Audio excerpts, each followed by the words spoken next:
Mare, dupla rakija. Može, evo sam malo da poradimo ovo, eto me. Aj, nemoj da te sanjam. Nije ni podne, a ti već naručuješ duplu. A šta je ovo ispred tebe? Dupla rakija, ali drugo sam ja, u tvojim godinama. Isto loko koji danas.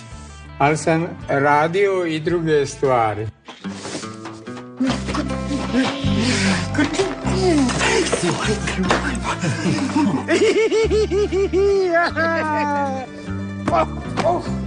Kako ti treba? Pa po redu, u redu.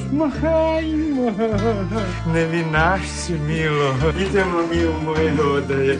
Ništa li ne brinite. A ti izvolite.